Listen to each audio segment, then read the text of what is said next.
on this episode of Potages. I know that I found the heartfelt moments here more heartfelt than anything in Tri. There are consequences. What? Crazy. Consequences. It's a consequence. Woke Tai Chi, 2018. Woke Tai Chi. I wouldn't go that far. But He's woke enough to realize that if you destroy Odaiba, some people might be inconvenienced. Joe.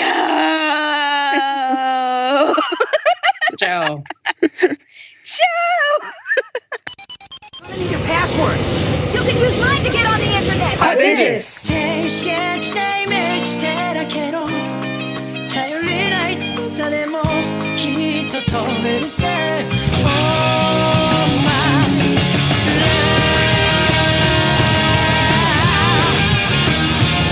Welcome to Potages episode T801, On Stage Chemis-tri. Super Evolution Stage, Digimon Adventure Tri, August 1st Adventure. Recorded August 1st, 1999. Recorded January 7th, 2018. Anyway, Potages is your critically nostalgic analytical tour through the Digimon anime and random media productions related to the Digimon anime.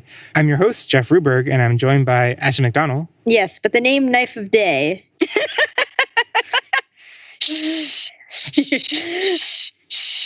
Asher Softman. Okay, are we going to talk about our crushes now? And Andrew Softman.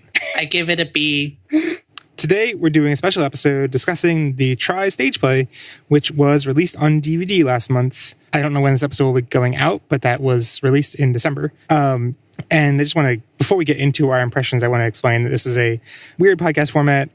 We normally are covering things that came out a long time ago, or they're a new Tri movie that we assume they're not going to come listen to this unless they've already watched it, or there's no reason for them to just not go watch it as soon as it comes out. But this is something that's like a weird thing that might not be on everyone's radars. So I kind of assume that people might be interested in listening to our reactions and impressions and review of this stage play, even if they haven't watched the thing itself. So we're going to split it into a spoiler-free review, which you can listen to decide if you want to watch the thing, and our spoiler-full discussion, which come back after you've watched the stage play and listen to that, and don't listen to that until you've already watched the thing. So before we go into our impressions, I do want to explain how to watch this. There is no official English release. There is a fan sub, which you can find. We're not going to link to it on the site, on the podcast site, but if you searched for great-blaster.tumblr.com or search for Onkei-kun, who is the fan subber, then you can find it. And that is basically the release we'll be discussing, because we all watched fan subs and we don't understand Japanese well enough. I tried to watch it without subs from the DVD, which I own, and did not. I understood some things, but yeah. So that's what we'll be discussing primarily. But if you do want to do the right thing and actually purchase the thing and not do shady, ethically and legally bleh things, you can buy the DVD. There are no subtitles or captions of either English or Japanese on there. It's all just video. And we'll have links to the Amazon and CD Japan pages where you can go buy that. Ordering from Amazon Japan, if you have never done that before, is really easy. You do need to make a new account. You can't use your local country account, but making an account is pretty easy, and you can switch the language to English and everything. And CD Japan is also pretty easy, but it's a little bit more expensive than Amazon Japan usually. We'll have a link in the show notes to a blog post that kind of describes how to sign up on Amazon Japan and how to order things on Amazon Japan, which should help you if that is how you want to purchase the DVD. And the DVD also includes basically the DVD includes 2 discs, and the first disc is what has been fan subbed, and the second disc is a bunch of extras, behind the scenes, making of kind of stuff. It's not like a highly curated documentary kind of style thing. It's more of a bunch of random footage they took while rehearsing and stuff. And there are a couple things where they're actually talking to the video camera, but most of it is just watching them rehearse and stuff. But it's interesting to watch and is not released in any other way aside from getting the DVD. So you should go do that. And we don't normally cover new stuff that is unlicensed like this. The primary thing that's like this that I decided not to cover in this way is Atmon, because I think that if we promote stuff that is unlicensed and has a chance of being licensed, that has the possible effect of discouraging licensors from picking it up, because the more something has been spread and consumed through non-official means that, like, that is a sign of popularity, but it's also a sign that people have already consumed it and means that licensors might be less interested in getting it. So that's why I've been hesitant to cover Atmon. But stage plays are such a strange thing. I don't think there have been any that have been officially licensed. Maybe the Sailor Moon musicals, I think, have had releases, maybe. But so it's not something that really has a possibility of being licensed, which is why we're covering it this way. So yeah, let's get into the show.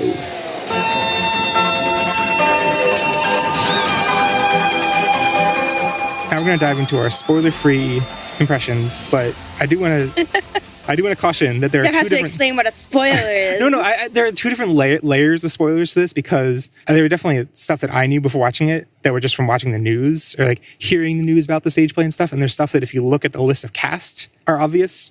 But I think we should assume that for the purpose of the discussion, don't take those things for granted. Like, don't say any of that kind of stuff. Basically, there is a villain who is treated on par with the main 8 kids, and just don't say who that is. I think it's silly, but sure. Well, I thought, like, having gone in not knowing literally nothing except that there was a stage play, I will say that seeing who that villain was like a joyful surprise for me. So I respect that.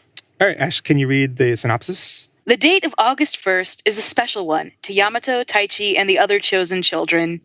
While Taichi is busy with soccer practice, Hikari suggests that everyone should go camping together on August 1st. However, Mimi has forgotten the camping equipment, so the excursion gets off to a rough start. The feelings of 6 years ago resurface, and the August 1st camping trip really gets started. However, that camping site has a secret. Ooh. Now I have made I'm so tempted to say the secret. Made some openings stuck in my head. Donna, please can you keep my secret? I had this in my head too. Wait, what is that from? Maid-sama. Kaicho wa Maid-sama. Okay, Yeah. before we go on a Maid-sama tangent, what do we think of this thing? Oh, it was so much fun. I was so happy. I was smiling the entire time. Right? This is the try we deserve.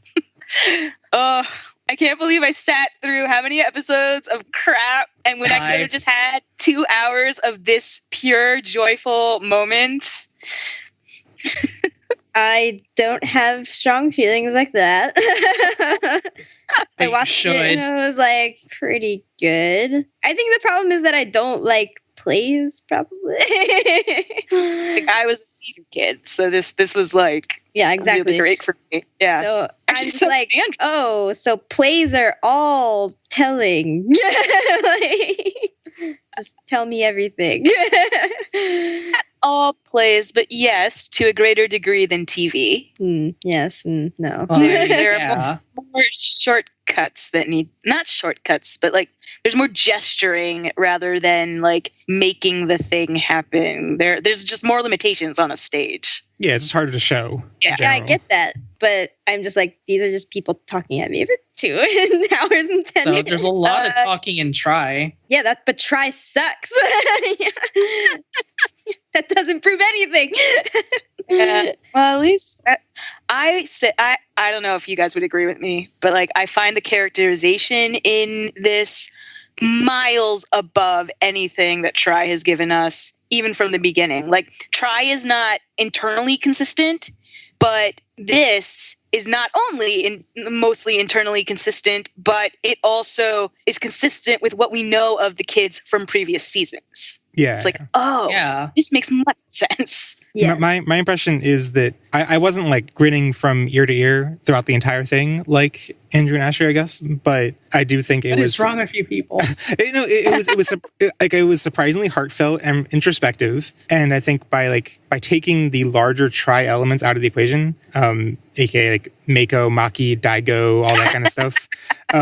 It's left focusing on the character interactions, which is what we all wanted out of Tri and hoped would be in Tri, and haven't really been that much. And like, it's like the stage play executed little character beats really well. Like, I don't think like there are just so many little things that executed really well that like in comparison, I feel like the Tri films have maybe like once per film had one little moment that was like a nugget of greatness. And this stage play had like several of those nuggets, like on par with like Tai Chi's I Understand Less the More I Know from chapter 1, or Joe and Mimi's exchange chapter 2, or Takaru hugging Patamon chapter 3, like on par with those things, but just like several of those in one thing, which was great. I mean, I don't remember any of those things, so I would say that perhaps, I mean, depending on what touches you, I know that I found the heartfelt moments here more heartfelt than anything in Tri. And I think part of that might actually be due to the nature of a stage play, in which there's by nature there are sort of there's more an actor can bring to that role, more interaction. I don't know too much about how like TV animation is recorded, but I know a lot of it is like you're in a room by yourself for sound purposes. Yeah. And here that's general. I'm not sure how maybe it differed for this kind of like a movie production, but the way anime voice acting is typically done is everyone in a room together, or at least the principal cast. Yeah. Really? Oh. And they do it to like not the final art, but like the rough. Yeah, like placeholder rough stuff. Draft. That's another thing I was thinking, though, is that so much is on the animators in an animated show. Whereas here, each character has one person, well, sort of two, 1.5 people. I mean, is a Digimon part of the person or their own thing? I don't know, but there was a scene early on where Patamon's puppeteer was emoting, and I was like, he was just like, no, oh my god, you're so puppeteers here. were the best part. What are you talking about? The best part. Yeah, you know, the puppeteers emote throughout. They talk, or they don't talk, but their mouths move. Yeah, their mouths along with the move, dialogue, so they know what to do, presumably. Yeah. No, but they were so into it. They were absolutely. That's why they were the best. Like hands down. But before we go into puppeteers some more, I think we should talk about the puppeteers, because I think that's a general like thing that people who have not watched it might be interested about. Like, how are the puppets? Because that was definitely my biggest like, ooh, this puppet thing seems a little sketchy. But but before we get into that, can we not mention a later puppet? We can do that in the spoiler section. Okay. Yeah. But the last thing I want to mention, the general impressions, is that like this is very, very meta. That's probably standard for stage plays, since it's like it's a totally different form, and it's not really like probably generally not canonical. More impressionistic. I guess so. I just think it's more like it's more fan servicey in general. So like obviously I'm gonna throw in this kind of like meta fan service, but there's lots of great meta moments in this to look forward to if that is the kind of humor and stuff you like. But yeah, onto the puppets. I thought it was interesting, like this is kind of spoiling the opening sequence, but it basically opens with like Agumon not being used to moving as a puppet and like struggling to move as a puppet. It's a nice commentary. And I think it was also like there to kind of like teach the audience to get used to the puppets, which I thought was pretty interesting. And I actually it didn't really work confused. for me. It didn't work for me. But I don't think I ever really got used to them. But no, I loved them. I loved the puppeteers a lot more than I loved the puppets. Patamon's puppet is, I was like, that puppeteer is cheating. He has the easiest one, and I love it. I love everything. Patamon's puppet, I actually don't know if it was easy, because like he had to move it, or the puppeteer had to move it up and down constantly to make the wings flap. Yeah, it was, I think it was still easier. I guess so. I don't know. That's the one I can like specifically remember the anatomy, because I know it was like two different pieces. It was like basically a head and a body, and then move them left to right, and then up and down to the wing flap. The other ones I don't remember. They're more complicated.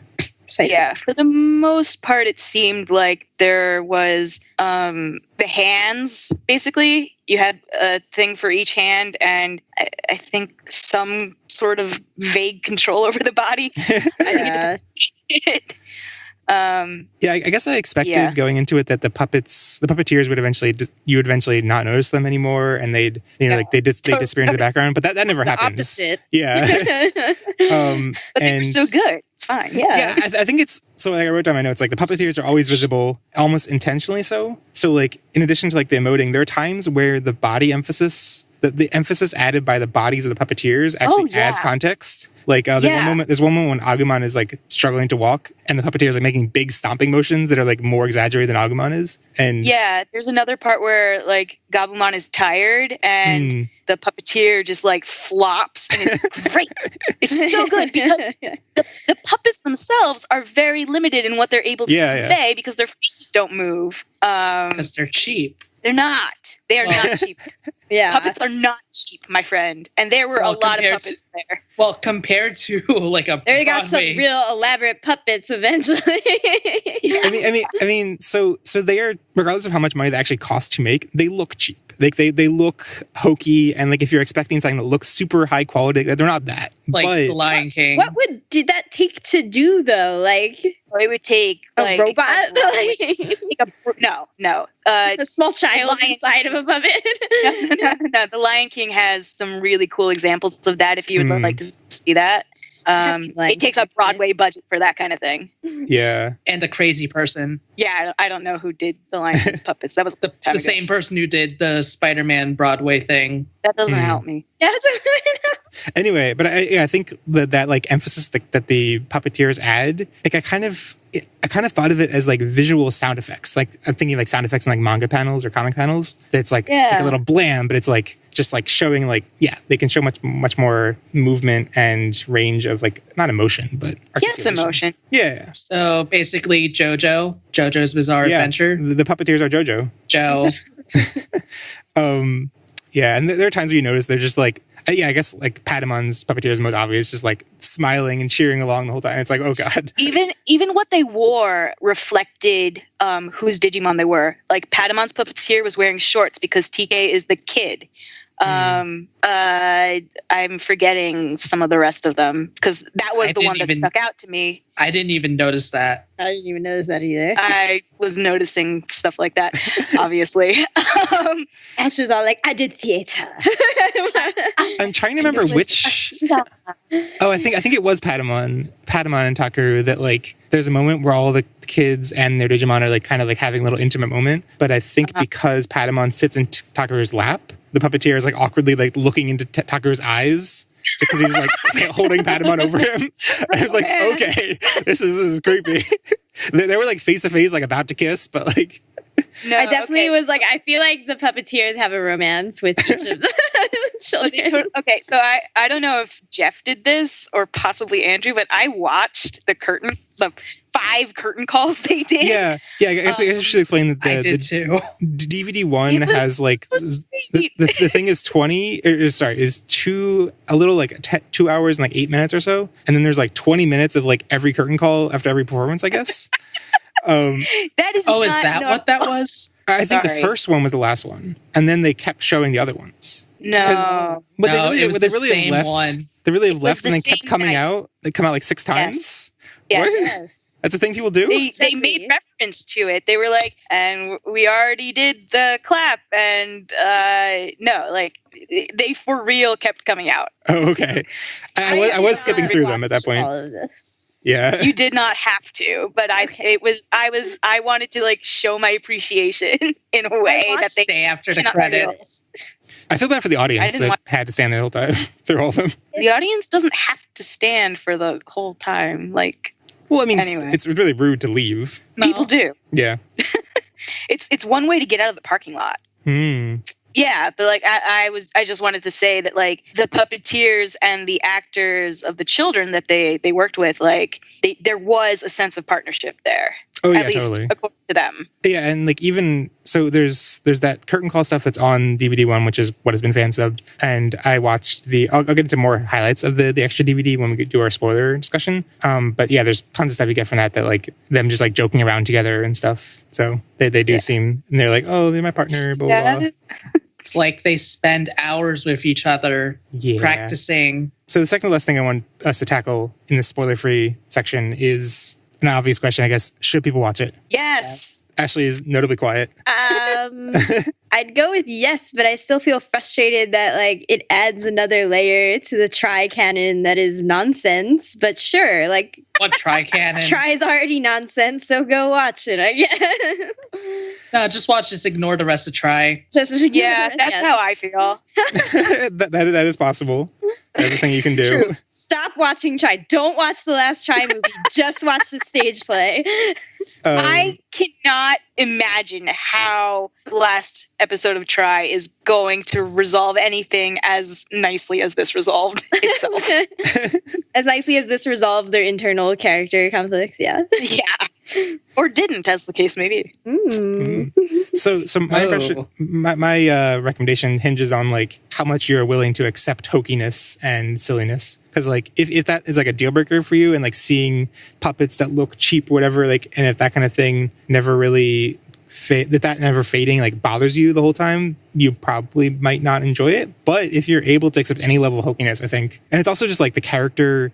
Like, it's a stage production. It's not like a high art Broadway kind of stage production. So like the characters are very emphatic, over the top. Like they shout things when they're being whatever. Like they're Tai Chi just talks like this. Yeah.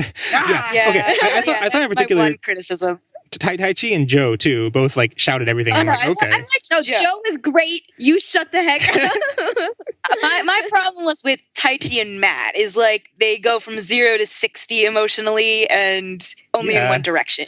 Yeah, so. Yamato is one point where he like, first of all, his eyes throughout the entire thing were just like piercing into everything. And I was like, oh my God, your eyes, calm down. Knife of day. Knife of day. But also like one point he's like frustrated or something and just like throws his whole like torso down, like bends down, and is like, oh my God, you're just like there's no nuance in the performance at all. And if that's something you're not okay with, then you might not enjoy it. But if you just enjoy the fun and you're along for the ride, then it's great. And they do really embody the characters. Like even if they're not like there's not lots of nuance in the performance, like they by the end of it there was no like you don't see past the puppeteers, but you definitely are like, well, that is Joe, that is Yamato, that is Tachi. Like, I was definitely fully accepting. I was like, yes, you are Joe. You are Joe. I agree. But is he Joe? To say that like he stole the show, like. Well, you know what? For once, I agree with you about Joe. Okay, so I am living. I am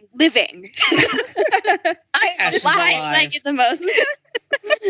Joe was the best character. It's just absolutely. So Andrew, is Joe your MVP as well? Yes. I feel like I'm kind of undecided because like I do agree, like thinking about it, that Joe had lots of great stuff, but I don't think my initial impression afterwards was like Joe was the best part by far. Well, then you're wrong. I mean, it's Joe and then Patamon for me. Hikari did some good work too. I really liked Hikari. It's true. Hikari was my third. I had a ranking. I actually like Sora too, but I noticed pushed with her. What? I have no qualms with her actress. I feel like the writers still could have pushed more with Sora. This is an ongoing Sora problem for the last 3 seasons of Digimon. Anyway. Well, then again, I'm also familiar with the actress. Oh, that's what it is. Ooh la la. Ooh, you're familiar with her, are you? She's in one of the Sentai series. Mm-hmm. I guess I will go with Joe. Like I don't have anyone else that stood out as much, and he had the most. Like I want to go in the spoiler section into like the moments I thought were great from the characters, and he had the most moments of anyone. Yes, he did. Man, is this going to count for a fantasy draft? Because people are going to... No. I mean, yeah, we should take... People will vote on Saber's characters, and they'll be like, no, it was all Joe. And oh, if only Joe were in Sabers. You know what? If you voted for Joe in Sabers, Asher would probably be like, yes, that's my favorite ridiculous team or whatever. Something with Joe in it. Oh, I miss Joe. Do you have any more spoiler-free thoughts? Or should we dive into the... Let's talk.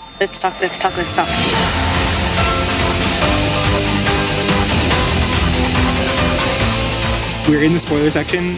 This is your last warning. If you have not watched Stage Play, go watch it. This is not something that is like super plot. You know, like it's not like there are like big plot revelations. There is one kind of plot revelation, but more so it's just like, well, we taking away the emotional impact of certain things. So if you want to experience those watching the thing for the first time, go do that. Come back to this when you're done watching. And now, Asher, spill your beans.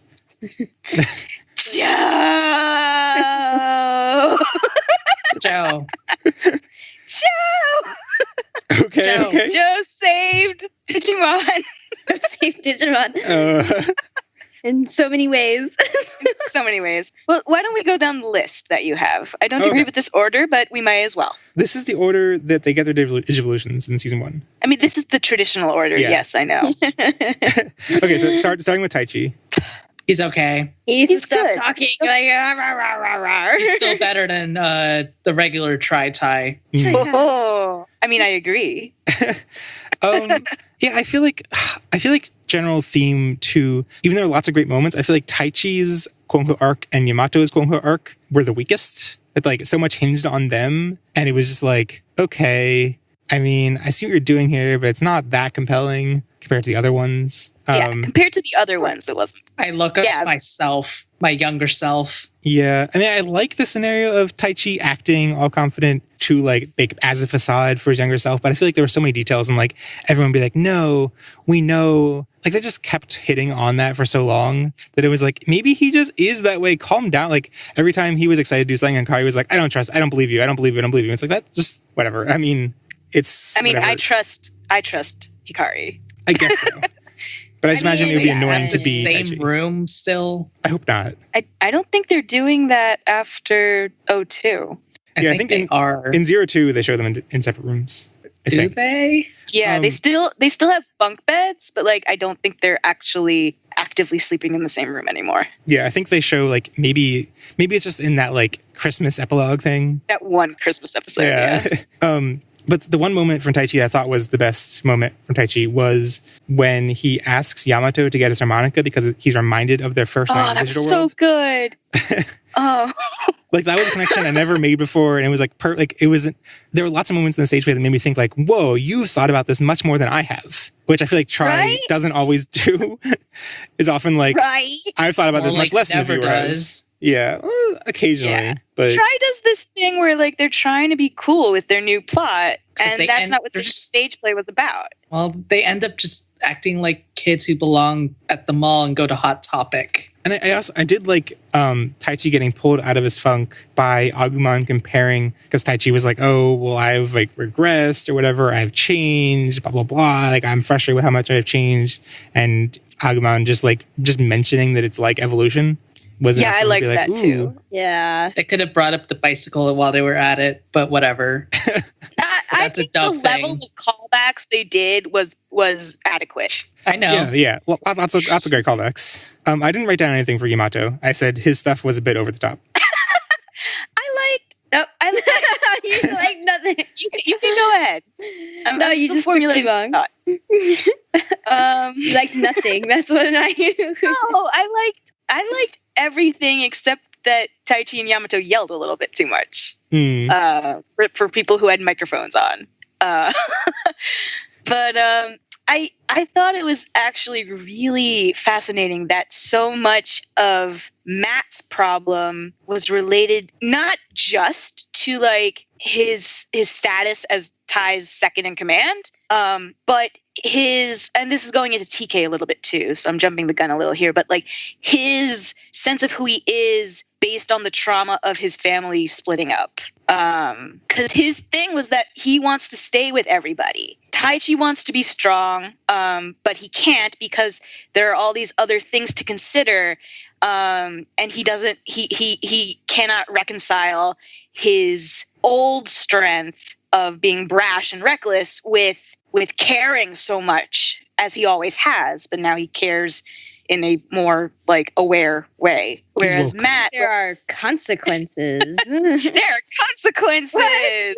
Crazy consequences. It's a consequence. Woke Taichi, 2018. Woke Taichi. I wouldn't go that far, but he's woke enough to realize that if you destroy Odaiba, some people might be inconvenienced. Yeah, some people might like have gotten hurt in that. That's Right. No, actually, that's going too far. Just like the thought that maybe they have to rebuild, that's where he's at now. Yeah, he's like, oh, money. Rebuild again. Yeah, like cell phones. Cell phones might be damaged. Oh, not the cell phone. Not the bike. Cell phone's still important to the stage play. Just pointing that out. Lack mirror.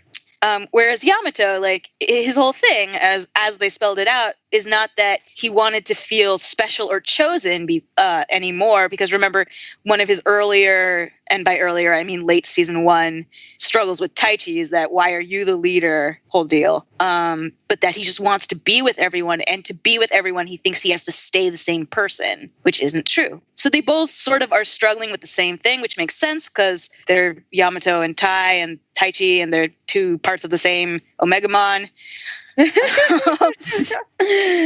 But I found it very nice, and I also found that harmonica scene very nice, and a really nice jumping point for both of them into their conflicts. I actually can't remember if it's there or a different point, but now I can't. I think it was Takaru and Koshiro. Koshiro was trying to like interrupt, but then Takaru had to be like, "No, come on, leave them alone. Leave them alone." Yeah, it was right before that. Yeah, everyone knew that Taichi and Yamato were dating, and I appreciate that. There was a line I wrote down, or I took a screenshot of, where they were like, "What's the line?" They're like, Yamato was like, "We've been together so long, Taichi." And I'm like, "Okay, you have been dating." Oh, that's not the line I was thinking of. There was even earlier. I think Joe was like, "I know it's awkward with Yamato," and I was like, "Oh, that's an ex breakup thing if I've ever heard one." Anyway. Okay, moving on to Sora. They're dating. Moving on to Sora. Speaking of dating and not dating anyone. Right. I feel like I have a crush on somebody. I feel like I'm talking so much, but I have so many feelings about characters. You have so many feelings, yeah. I'll never talk this much again. I actually love that Sora's whatever she was struggling with was never really explicitly named and never explicitly resolved. Like, way to go. True. What was the struggle? I mean, I feel like we don't know. We don't know. The thing I recall is her mentioning that like she missed being responsible for everyone else and being the mom, and she missed the roles. She missed knowing what her role was. She was always the big sister or reminded people of their moms, and now she isn't that. She's just like some girl. Everyone else is changing, and she doesn't know how to change because she doesn't know who she was in the first place. Yeah, that's me extrapolating. I also got the sense that, like, in season 1, when all of her stuff goes down, when she's doubting her crest or whatever, she's like, she had a job. Like, she was like, you know, in so much self-doubt or whatever, but she like was going around taking care of everyone behind the scenes, and she had a job, and in a lot of ways that was like reflected how her mom treated her. Like, you know, like she didn't really show affection very well, but she had a job to take care of her or whatever. And you make it sound like she's like the mafia or something. I guess so. I don't know about that. Cool AU. Sora Mafia, Sora Yakuza. Taking care of business behind the scenes. But I think it also fits into one thing she did say was that she, like, when talking about the future, she's just like, is completely unable to decide. She's like, doesn't even know where to start, it seems. And having a purpose kind of, even though it seemed like she was didn't really fit that purpose very well in Adventure or struggle with it or whatever, it was like something to do, something that gave her purpose. And now she's like, I don't have any. Right. And I think the resolution we can take from that is that it's important to be okay with that. She's only a second year in high school. Especially, in high school. I don't know. The pressure is really high in Japan. But also, like, you're 16. Chill.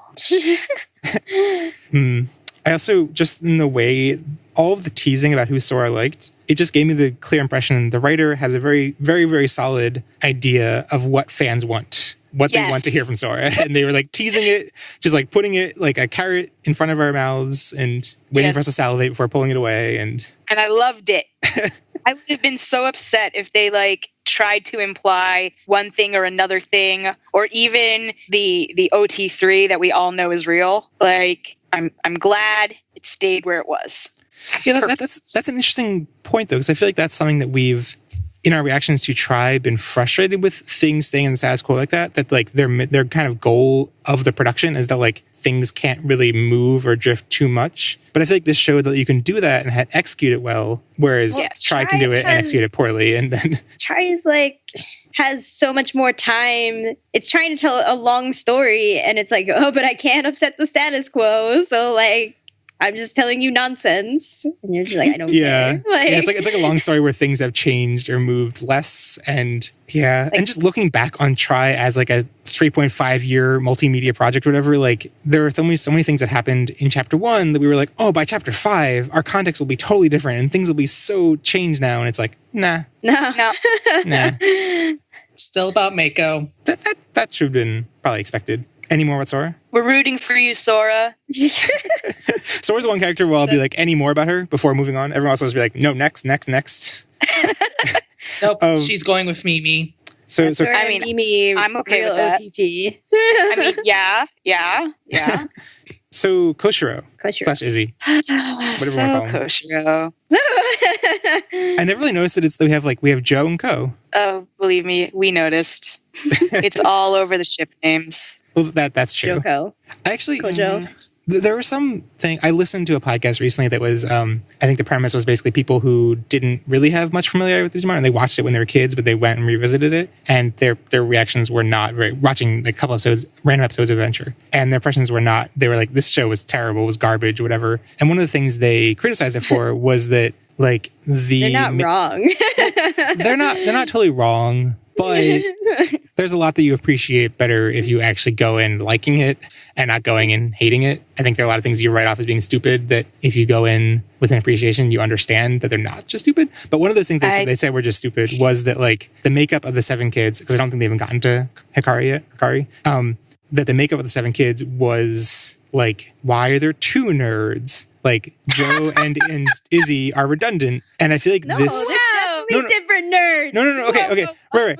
But I feel like this stage play, like there's a scene in here that does like explains that to a T. It's the point where I guess Koshiro has explained his theory and then says that he like would rate it at about a B, his like confidence in the theory. That was my favorite. And Joe is like kind of like, oh, so a B is like a good grade, and Koshiro's like, B is not a good grade, and then Joe just like goes to attack Koshiro. I thought we were doing ridiculous dialogue draft, so I wrote down a bunch of stuff. No, I realize that now because it's not on the thing.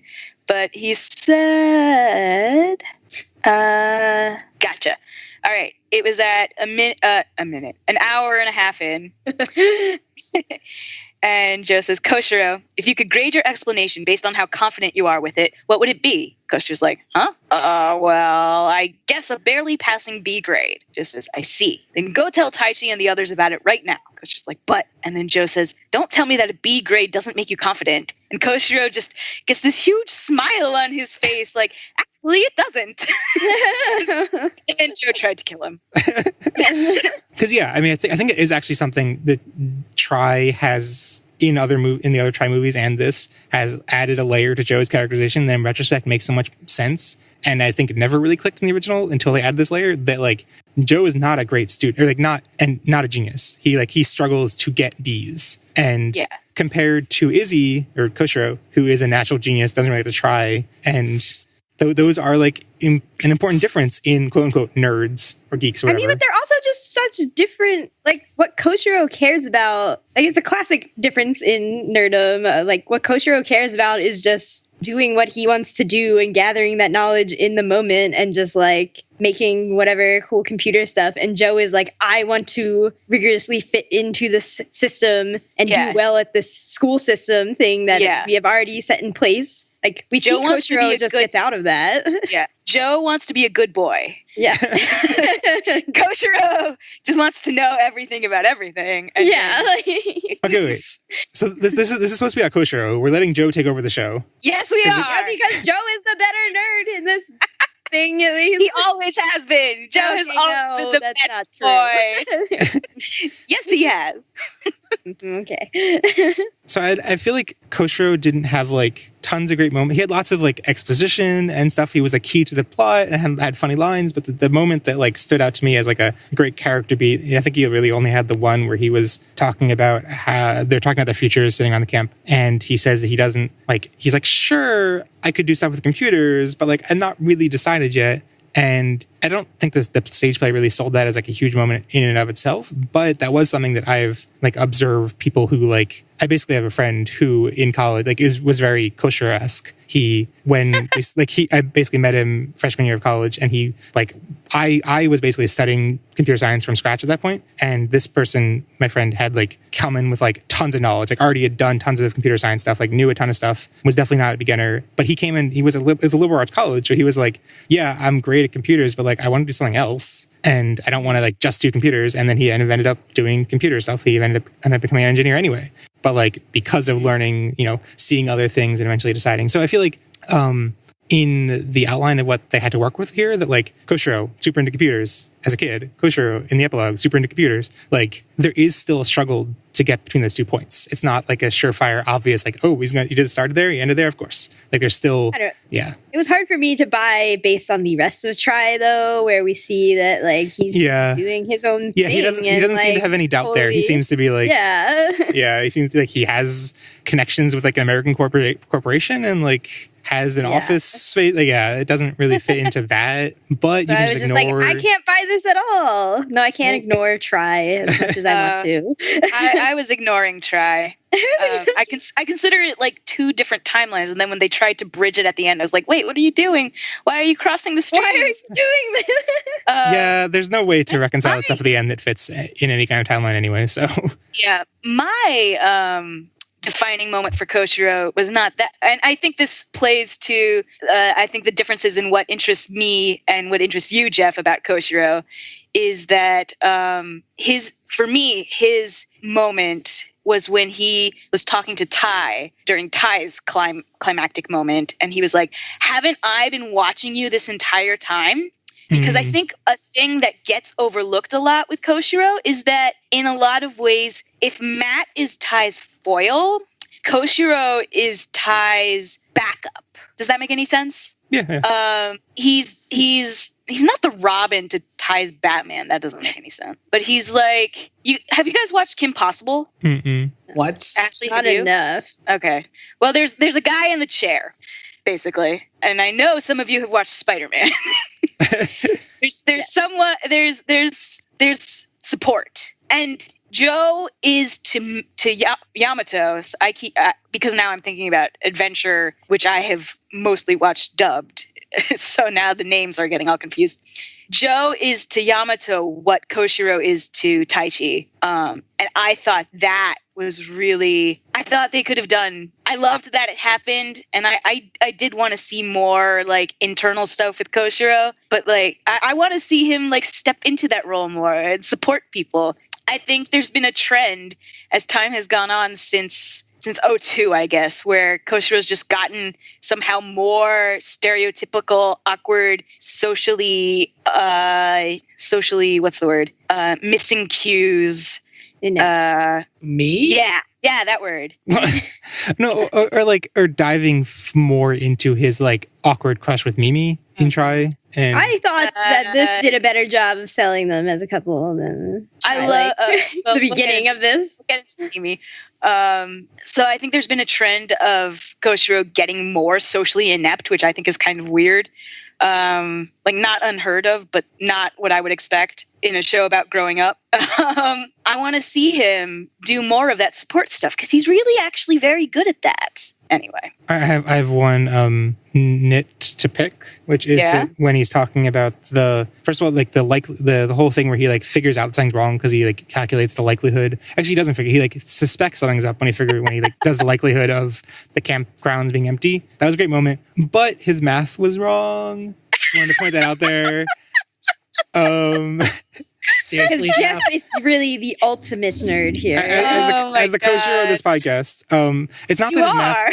You are the co-shiro of this podcast, It's not that his math about like actually calculating the probability of the campgrounds is like unverifiable. It's random BS. But he says that it's like the number he gives is basically 0 point and then 4 zeros and then 3%. And that is, he says that's the same probability as throwing a die 8 times and getting the same number. But that's actually 10 times off that if you do the math. It's 3 zeros, not 4 zeros. So just Jeff, they're children. And also he made did by people who don't know math. he did the calculation without any kind of computers or calculators or anything. He So did the calculation in the dirt. So That's fine. actually no, he did the calculation for the campground thing. He like mentioned the dice roll thing just off the top of his head. So yeah, so it's fine that he's wrong. See, yeah, he's in the ballpark. He was under a lot of stress. Again. I just want to one up him a little bit here. So Wow. You noticed. yeah, Wait, now Jeff. I have a question. If Jeff is the co-shiro, who are the rest of us? Oh. I'm the younger brother. Oh yeah, I guess Andrew's TK. Do I have to be a girl? I'm not cut Do out. I have You don't have to be.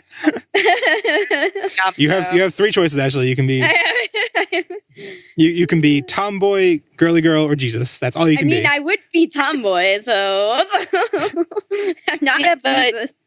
You could be Rika. How about that? Yeah, can I be We, Rika? we don't have to stick to season 1, Yeah. but I still don't know who I am, which is why You're I'm asking. Ash. You're Asher. Ash isn't Pokemon. I wasn't talking about that Ash. I'm talking about you. No, I want to be a Digimon character. Okay, think about it really hard. Obviously, I want Rio. I was like, for a second, I was like, maybe Joe, but then I was like, Joe, but without any of his like, without all of his like huge burden of responsibility. Yeah. Sucky If grade. Ash was anyone in the Joe family, I would be Joe. That's true. What? I'd be one of the elder brothers. There you go. Mm. Which is the one that gets a Digimon? I get them confused because in the dub they're the same person. Does it even just- matter anymore? I assume they both Yeah. do by the end of the epilogue. I mean, yeah, by the end of the epilogue, but there's a drama CD that takes place. Oh, right. Yeah. Mm. Anyway, Yes. moving on to Mimi. Yeah. It's like she jumped up from the TV screen and ended up in real life. I know. Her actress is spot on. She's Mimi. She's like literally Mimi. Well, actually, she's very literally Tri Mimi, which I found like, oh, like, because she does change from season to season, and like that was definitely Digimon Tri Mimi. I feel like Try Mimi is like more anime tropey. If that makes any sense? How so? More anime trophy than season 1 Mimi. Or season 2 Mimi? Because season 1 Mimi reminded me more of like American Valley Girl. I mean, that's because of the dub. That's what it played up. But like, Yeah. but whereas Try Mimi seems like a more like stereotypical like girl, like Haruhi Suzumiya type kind of almost. No. Haruhi Never listens to anyone. I was thinking Neither Genki does Girl me. without saying Genki Yeah, Girl. neither does Mimi. And yeah, I'm thinking like the way that Haruhi treats whatever that the time travel girl. And Hikaru? like yeah, and like is like kind of how she treats Mako and like just like yeah, the Genki Girl. Like I think it's more rooted in the Genki Girl stereotype. I didn't want to say Genki Girl because I don't know the full details of that trope, but something about it just feels more like not that it's bad. I just think that like it feels more like an established thing. I think, and I don't think you're wrong. And I think it's one thing to assume that the show creators are doing that, which I think they are. But I think that could also be Mimi herself playing into that because she's trying to be a certain kind of acceptable Japanese girl when, like, having come back to Japan, when, like, her experiences are all over the place. So, like, yes, and I think that's cool. Because a quick note, like in regards to her coming back to Japan, at first when Hikari like says something to the effect of like assuming that Mimi had things figured out in the future because she went to America, at first I was like, that makes no sense. But then I thought out more. I'm like, that is the kind of not making sense that I feel like kids would think would be like, oh, you're like a big shot. You went to America. You must have all things all figured out. And it's like, oh, no. I assumed that Hikari made that comment because, oh, Mimi went to America because there was something specific she wanted to do and learn in America, is what I got out of that. That's I think where I was going too, but I feel like it's the kind of logical, like I feel like what our like logic is like, of course she couldn't choose to go to America because of studying something she wanted to do. Like, of course she went there because of her family. And I feel like that's something that like Hikari could have figured out too, but is the kind of logical disconnect or not thinking something through thoroughly that people do. I don't know. I feel like that happens more often among non-Americans. I guess it's reasonable. Yeah. So can we talk about how different Mimi is wanting to go on this trip? Right? She grew up so much. She wanted to be a caveman. I was like off-put by that initially. I was like, I don't feel like I understand why Mimi. As it went on, I was like, okay, I see now. But as 6 it years is in ago, the opening, I was just like, what's going on here? Yeah, I didn't make the connection to how different it is from her being afraid of. And there's like a brief glimmer of that when she's like annoyed with the bugs itching or something. Right. But yeah, it is pretty different. And it is nice. I feel like it also is grounded. It makes sense because it's like this. That's another aspect I really like of the setting up of the scenario, that like it's this campground where they're in the wilderness, but also like there's a combini right next door. There's a train. Like it's all they keep establishing how safe and secure it is, so that when they pull the rug out from under them, it actually like feels earned. Right. And yeah, I feel like it makes sense that she would be so gung-ho about this like pseudo camping when like it is really easy for her to just retreat if she needed to. And also like I don't think we should discount that she grew a ton over season 1. And why wouldn't she want to feel that accomplishment again? Yeah, I guess also it is what they do. When we think, in season 2, she's all for traveling. And they like that's how they meet with her when she visits, is they go on a picnic to the digital world. Right. So, right. Yeah. Although I guess that's the whole thing. It's a picnic and it's not a, scavenging adventure kind of thing. It's still a picnic in the digital world where it is like known to be dangerous. And then she like isn't afraid of anything. Yeah. Mimi's fearless after season 1. I like how I guess she's putting on a brave face like most like everyone else. But the thing that she's hung up on is that she has so many things she wants to do. I found that really relatable and fits her character. Yeah. Except she brought up the one she does become though first. Yeah, I thought that was, I can't remember the order, but the fact that she's like, I want to do these like 50 things, but right now I'm into this thing, which happens to also be exactly what I end up doing in my career. Wink, wink was a little bit. Just don't let her cook with the bananas that are growing everywhere. But I think it does maybe have to tie, because that is a plot point of Tri Chapter 4 as well, that she makes the jelly bean stuff, right? The jelly bean something or other. Or she comes up with the experimental cooking. I think Sora made them, but like it was Mimi's recipe or something. Right. So that fits the experimental I have no cooking. recollection of this. I was thinking of the candies that she has in the first one. Oh, yeah. No, but she definitely has some pastry thing in 4. Some pastry with jelly beans on it. I loved that her secret was that she didn't have a crush on anyone. Yeah. I was like, I like it. A master stroke. That was great. Or Joe and Koshiro. Joe has a girlfriend. Joe does not have a girlfriend. She was not mentioned in this. Or it didn't happen. Yeah, she was not mentioned in this. That's true. Are you the real Joe? That would have been a good. I mean, imagine if they like Koshiro to test if it was a real Joe is like, Joe, do you have a girlfriend? And Joe's like, yes. And they're like, he's not the real Joe. It's a lie.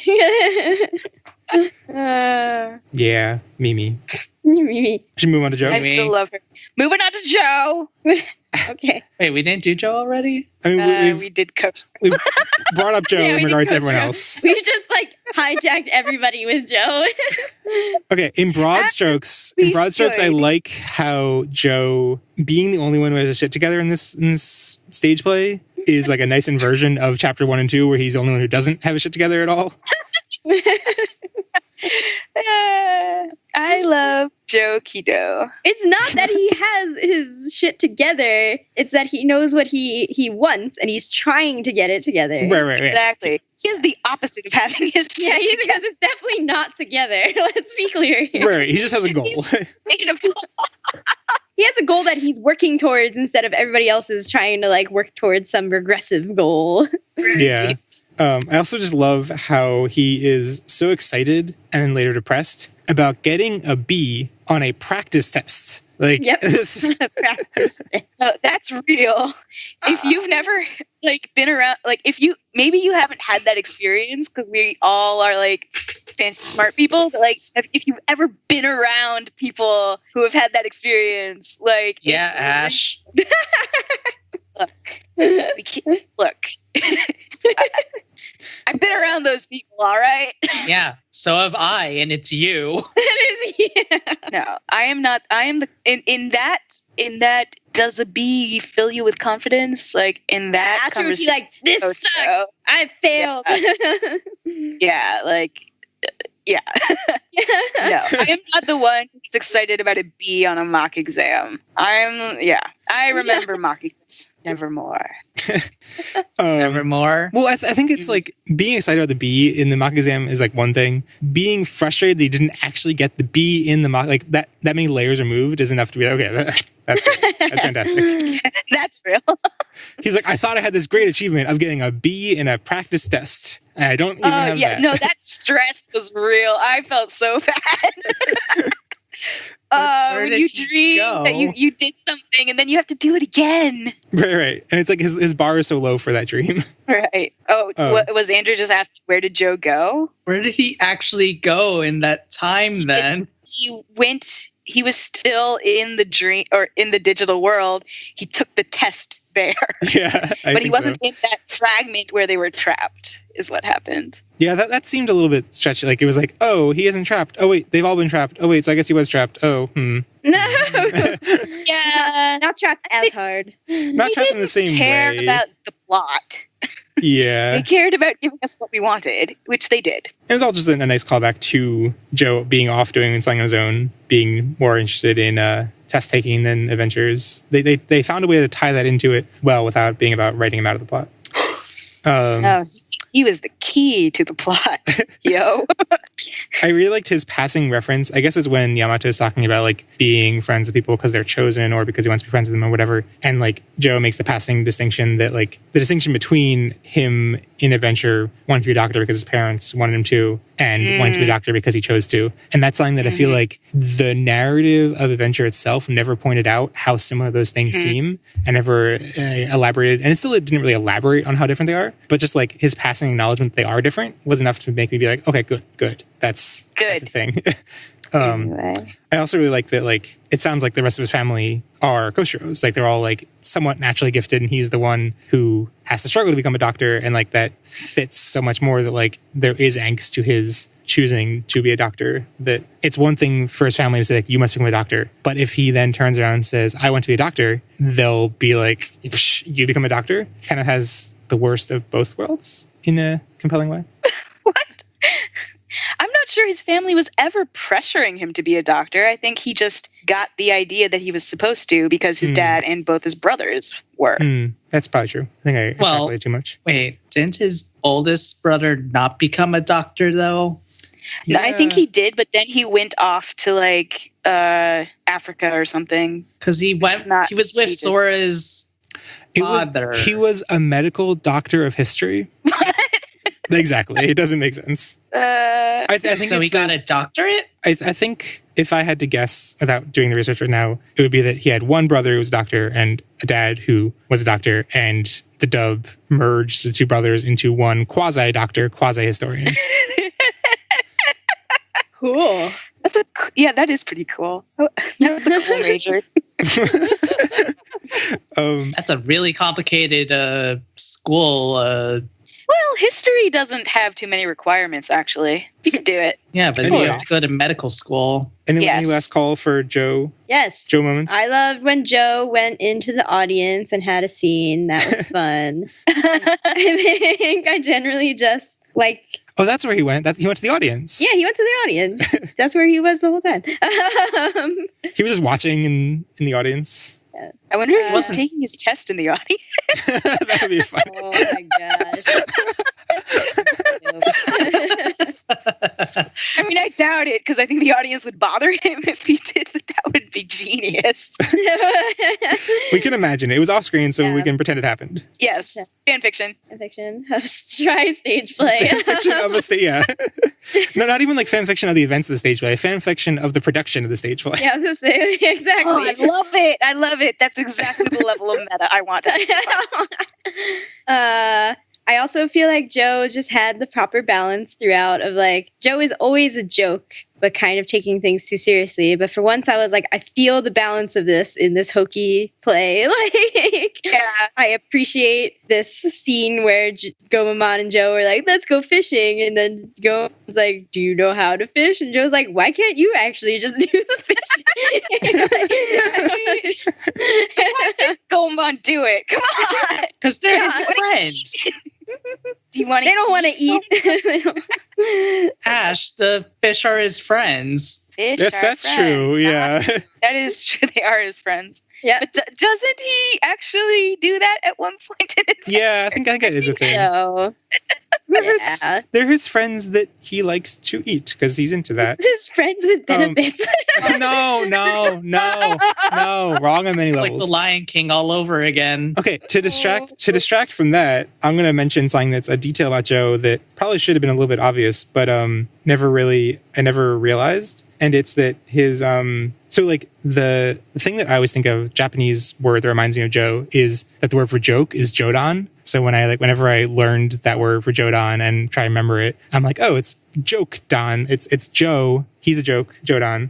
That's so mean. It is a little mean. But what I didn't realize until like looking at the cast list in Japanese and seeing the kanji that's actually used for his name, but it's the kanji that means like sturdy. I'm like, that fits almost too well. Reliable Joe. Sturdy Joe. Sturdy Joe. Sturdy Joe. Okay, wait. Since we used Koshiro's time to hijack it with Joe a little bit, I'm going to go back. Wait. I do have to correct myself. Apparently it's not actually sturdy. That's... it's length, height, stature. So 2 different ways to describe a penis. What? Okay, Ashley, what were we going to say? What was I going to say? I forgot to mention Koshiro's sick line of talking to Taichi, and he's like, "You're the closest one to a caveman among us, Taichi." And I'm like, "Yes, Koshiro." Yeah, that would have been one of my RDD picks. I love you, Koshiro. Good times. Good times. Maybe Jeff Nimoy, his like one of his like passions is like a caveman diet blog. Oh yeah. Maybe he'd be into this. Oh yeah. Anyway, to tweet him. Takaru. There, he existed. Yeah. I kind of struggled when I kind of made this outline. I was like, I can't really recall any highlighted moment, but I did remember one. And it's when they're talking about the futures early on, and he describes like the idea of following his passion as being difficult because of what he's observed of his parents. And I was like, yeah. Oh, first of all, like Tri like has like not really acknowledged the existence of parents except for tiny little glimpses. And to like acknowledge the existence of them in a way that like makes so much sense. We've seen Yamato and Takaru's dad be exhausted from overwork because of his passion for his reporter job, whatever it is. We haven't really seen his mom, but like it makes sense that she would be, that life as a writer or whatever would be stressful and stuff. And like, on top of raising a kid on her own. Yeah. So that was another element where I was like, whoa, you have thought about this much more than I have. And that is rare for Tri. Yeah, well, I meant it dovetailed nicely because then he goes specifically into his mom about writing. And I was like, well, if Takaru is supposed to be a writer, like you seeded it, you did it, stage play. Yeah, you seeded this better than anything. Excuse me, Ashley, in Tri Chapter 1, he had a blog and something. He did. Digi-destiny of the world. Yeah, the Digi-destiny of the world. True. Digi-destined to disappear. Who have not been mentioned. I mentioned still feel like since. this moment did a better job than the blog where Digi-destined is misspelled. His hat was still bad. His hat was still bad. It's true. I feel like he was maybe the one actor who I felt like I at times had to remind myself that he was Takaru, but it helped that he had the hat occasionally. To be like, all right, he's the one with the hat. Okay. He had a hat in the second half and you were good. Right, exactly. That is his defining feature. Yeah. There was a moment when Edamon has a hat. I was like, Takaru, what are you doing in a monkey suit? No.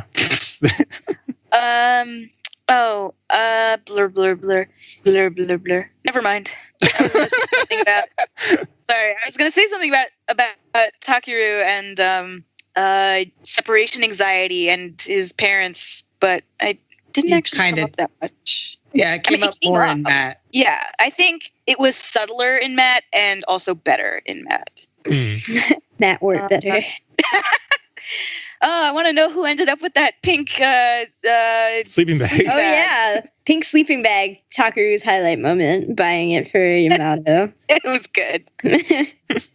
And so now, last but least, Hikari. What? Hey. Hey. I didn't mean it. I didn't mean it entirely. Did you not? It was 50% joke, 50% maybe some truth. Ouch. I thought she did very well. She did very well for Hikari on a scale of Hikari. It was so. I really appreciated the girls' scene in their tent. Yes. Yes, it was super stereotypical, but we got to see sides of all of them that we have never seen, ever. I just like that Mimi wore her sleeping bag, over her head that whole time. That was just great, stage production to, have her walking around in this. Yeah. Hikari did, too. Yeah. It wasn't over her. Mimi had it on as, a hood. Yes. Yeah. Yes. Mimi was doing it hardcore. Hikari was just following along. Other great moments in that were Hikari telling the horror story of the Dark Ocean episode. Yes, I was like, wait a second. That was fantastic. I don't know if Mimi realized she was actually telling a true story. I'm like, does Mimi know that this happened? Oh crap! Yeah, I maybe never not. questioned. Look at Hikari taking this hugely traumatic thing that happened to her and turning it into a joke. Look at her overcoming that. I was almost taken to be bride. It was a scary story. Yeah. It was a scary story to scare Mimi, which makes it a joke. But apparently, Edamon went to the Dark Ocean. All right, we'll get to that. Whoa. I mean, I feel like maybe Ocean. I feel like maybe that was just a unification of ideas of whatever. I think they call it the Dark Network in Adventure, where he is when he evolves into Metal Edamon after getting sucked in with Datamon or whatever. That was the Dark Network, yes. Well, Dark Network was, I think, actually the name of one of his attacks. Right. Yeah, I guess I forget what he calls it then. I don't know. It just makes sense to unify those two concepts of the place where the void where he existed and became Metal Edamon, and I don't know how much that means for the deeper lore. But the deeper lore is now tragically even more messed up than it was. There's more fuel around the Dark Ocean. How can you say no to more mystery around the Dark Ocean? I feel like it's I feel like it's not it's more fuel in a way that complicates the lore or anything. I feel like this is just the most straightforward and natural. It's kind of in that way. Yeah. It feels a bit like fan fiction, and it's exactly what we've been speculating and expecting for a while. That is true, actually. Not in a bad way, right? But that right. Fan fiction is a good thing. So things about Hikari. One moment that really surprised me that wasn't really emphasized a ton, but Hikari talking about wanting to be a kindergarten teacher, which first of all, it's weird. I think it's weird. Maybe it's normal, but I think it's weird to be in middle school and be my goal is to be a kindergarten teacher. That's exactly what I want to do. And I'm like, what? That's very specific. But I understand that if you want to be, sometimes people want to be a teacher and they're I want to teach young kids. I don't want to teach high schoolers, which she probably wouldn't know because she hasn't even been a high schooler yet. So. She sees her brother. She's seen a lot of high schoolers. Ooh, I would want to teach him either. She's been in the onsen. She has definitely seen a lot of high schoolers. Oh God, dude, she's that's her brother. That's her brother. Oh God. That's not what I wanted. Thanks. But anyway, the through line so when she's talking about becoming a kindergarten teacher and if she can like do that job or whatever, and Tailmon mentions that like, well, you raised me, and I'm like, oh, like Tailmon or Gatomon, whatever. Like, I feel like Adventure really didn't do a great job of showing like Hikari nurturing Tailmon to becoming good or whatever, or changing her ways, but taking that as a given, like connecting that to her becoming a teacher, I thought was really interesting and thoughtful. Also, going back to the kindergarten thing, I'm wondering if the school system in Japan is a little different, and there might be a separate like kindergarten thing, the way we have preschool. Right. Because I'm thinking of uniforms, and like there's an image I have of Japanese kindergarten that I think is different from Japanese elementary school. I'm not sure if that's true or not, but like that might be the weirdness where that's preschool, I'm pretty sure, Andrew. But like that might be the weirdness we're tapping on here. I don't know. I'm the only one here who hasn't been to Japan. The thing that's weird to me, I just looked up the Japanese word for kindergarten, and there must be some kind of common root. I mean, I guess our word for kindergarten is from German. Maybe there's this similarly, because it's like the kanji involve garden. It's like youth immature garden is the word for kindergarten. I'm like, huh. Now that I think about it, I don't remember any kindergarten in anything. What? Look, I don't know, man. Is this like Kingdom Hearts, the beginning of Kingdom Hearts 2, where they like forget the word picture? Like, I've never heard of kindergarten. What's a kindergarten? No, in like any Japanese media, I think of preschool, and then they just start going to elementary. I haven't really seen like preschool either. Yeah, they must have like a different concept.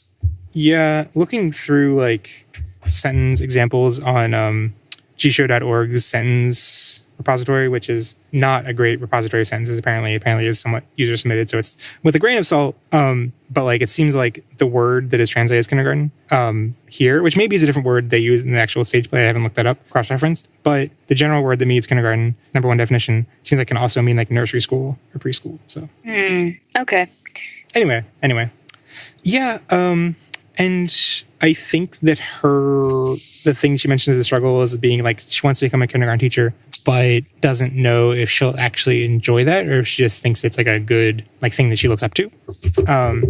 On the one hand, I think I like that, but I also think that's way too realistic of her to be thinking of at that stage in her life. Like, Hikari has always been a very serious child. Yeah, I guess it's more of her Jesus instincts that she's like thinking like well, I think 30 years ahead. It's that, and she has like this reckless older brother. So like as he's doing his struggle, I think she internalizes some of that as well. Because he doesn't know what he's doing, and she's like, oh God, I have to help, but I don't know what I'm doing. Yeah. I think that's the thing that like, at least in our generation, people don't realize until they're on the job that they like, I definitely had a goal of like a specific company in mind. This is a lesser degree. It's not about the job in particular, but like I had a specific company in mind, and I didn't realize that I didn't actually like that working at that company because I held it up as like this ideal. And I feel like it's weird for Hikari to be like 20 years removed from that, be like, or 10 years, whatever, removed from that, be like, maybe that's not the, like, she's way too prescient. She's way too smart. She has a lot of older friends.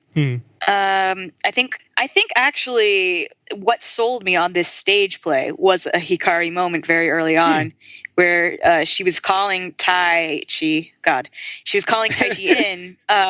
He's the one that's hardest for me to remember. She was calling Taichi in, and she was like, I'm not this little girl that's going to wait for you anymore. And he was like, what? What's wrong? And then they just had this cute moment, and I was like, oh, this is what I've been missing from my life for 20 years. Siblings. Okay. Aww. So now that we've talked about the chosen children, I think we should move on to one of the biggest parts of the stage play, and a very, very much a mixed bag. Edamon. Yeah.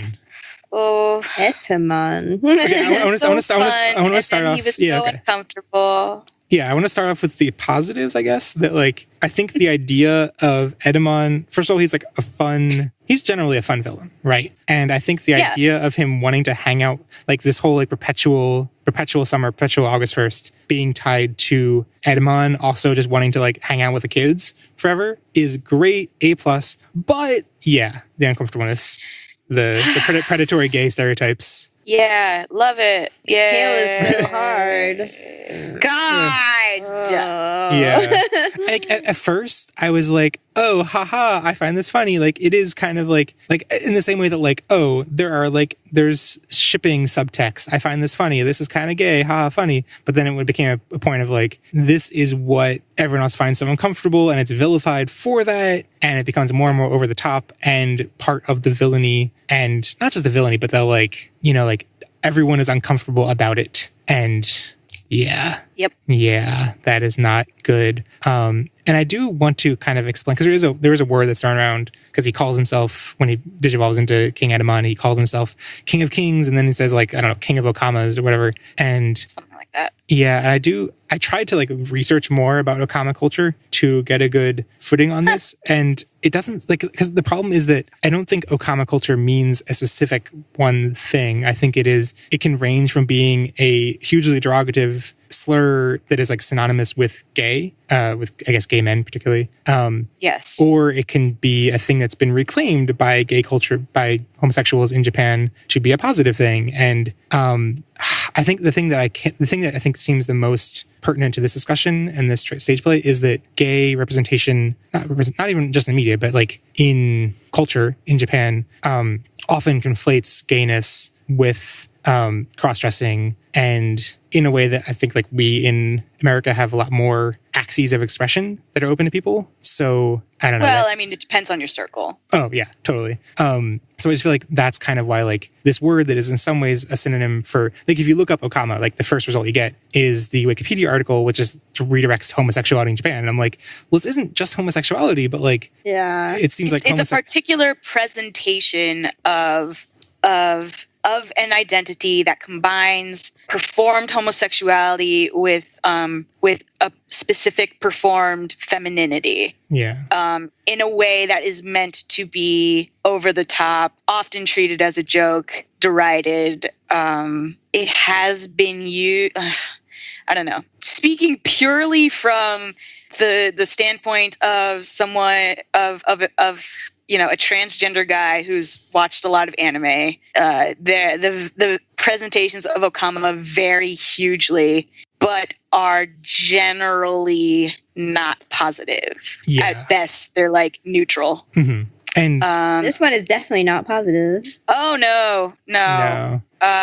The other three major ones, if you want sort of like a spectrum, if you want a very problematic but sort of uplifting but still really problematic image, go to One Piece, mm-hmm. which I'm sure Jeff can back me up on.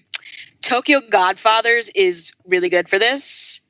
Okay, the one caveat, I haven't watched Tokyo Godfathers yet. Ashley and I keep meaning to make Ashley watch it with me. But what I've heard from listening, I think they removed it. What? They removed it from Amazon, I think. Oh, really? As of like the past week? Yeah, during the Purge. Well, I have a Blu-ray. Yeah. But what I've heard from listening to the Anime Feminist podcast, they did an episode on Tokyo Godfathers recently, and apparently the subtitles used in the official version are very non-neutral in how it treats transgender characters and misgenders them. Yeah. Oh no. Yeah. And like I think uses like particularly like word. I think they like refer to characters with offensive. I think like the word auntie is thrown around. I forget the context, but it's thrown in one way. I mean, misgendered. that I feel like there are characters in Tokyo Godfather that would use that language. So like, and there is like an idea of reclamation. Like I would understand it like from an Okama to another Okama. Mm-hmm. You know. I don't know though how these subtitles treated. I have not seen Tokyo Godfathers in a long time. Also, is my other caveat. I don't know if it's as positive as I'm remembering it, because it was like my first exposure to like, oh my god, a positive representation of this. And then the other thing, mostly positive. Yes, I remember except that when it's not. Like, right. The other thing is Ouran High School Host Club, where it's very subtle and understated. And wait, which one of them is Okama?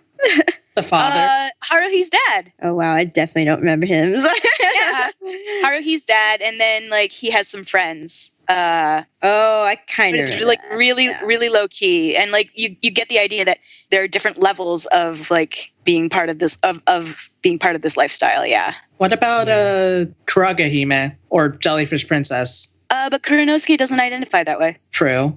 Even in the only one I can really speak to is One Piece, and even in the world of One Piece, there are several different characters that it's different levels of problematic. Right. It's such a mix of like uplifting and hugely problematic. There's like One Piece. There's an entire country of Okama that is. Yeah. Oh God, that was. Yes. So, problematic is just to mean anything in some ways, but like there are stereotypes that poke mean fun at Okamas and Okama like presenting people, but they are also still like good people. So it's mixed bag. And I know that like in One Piece, like the way it intersects with reality, there is positive intent behind some of it. Like there is the voice. So one of the prominent characters is named Ivankov, and the voice actor for that character is someone who is an Okama in real life that the author of One Piece was a big fan of. And so like it's clearly not meant, like it's clearly in some ways meant to be positive, but in the ways in which other things are represented positively, quote unquote, trying to be positively, it is super, not just like capital problematic, but like hurtful, offensive, reinforcing stereotypes that lead to real bodily harm and murder and like, Anyway, that's kind of like the subtext or the context of finding all of Edamon's like, oh, haha, so funny. He's hitting on the kids, I like that he is like so frustrated with losing to Taichi that one battle, even though he came back later. Like that's the one thing that's on his mind, that he wants to get revenge and wants to set up this scenario where he can face off against Taichi and Agumon, but that it's also wrapped in like, and I want to kiss you. It's like, and okay, I don't want to kiss you, fine. I don't want to kiss you with this predatory gay stereotype. Okama, Yeah, not fun. Nah. There was a funny, I mean, it's not funny in light of all this frustration, but like there's, in one of the big clips in the behind the scenes footage on the second DVD, I think it's Taichi, maybe it's a different character. I think it's Taichi who's just like walking off stage and just being like, I was kissed. And I was like, okay. I didn't really understand what he was saying at first. And I was like, oh, I get it now. And anyway. So, okay, one thing, going back to the positives of Edamon, when he's listing off and there are lots of positive, like it is generally funny, like the Edamon 5, whatever they're called, is like it's a fun moment, and I don't know. But also when he's listing moment where they're making fun of Tokusatsu. Oh yeah, I was like, oh, these are totally, it's Power Ranger Edamons. Oh yeah, right, definitely. But they make cries like when they cry out that scream. That's what that's like something from Kamen Rider. Okay, I'll take your word for it. Luckily they don't have a hand gesture, so that could have been so much worse. But the moment I think it was like the moment that I laughed the most in the stage play was when Edamon, this moment is like listing the like vices, not the vices of society, but the like things that are wrong with the world, like global warming and things like that. Yeah. And he lists PPAP as one of them. That is something that might go over. Pineapple. Yeah, pineapple guy. Pineapple pen. What is PPAP. That? You don't know pineapple It's a comedian. pen? It's what? Sure. Hold on. Come on. Hold on. We're taking a break. I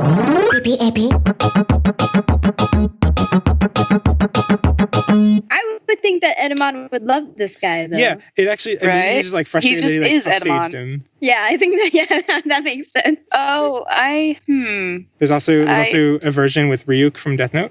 This was a thing in apparently around November of 2016, I guess. It was I think it was like the #1 song in Japan iTunes and stuff. Seriously? Japan! I think I've like seen the memes based on this, but I have not actually seen the original. All right. I don't want to watch Ryuk do this. Yeah. It's fantastic. I don't know who like animated this. It's like a really advanced CGI model of Ryuk. Very articulate, lots of motion. I mean, a lot of people, what they have, they just do this. They get the models and just do it. I mean, somebody does the models, but like once the models are made, yeah.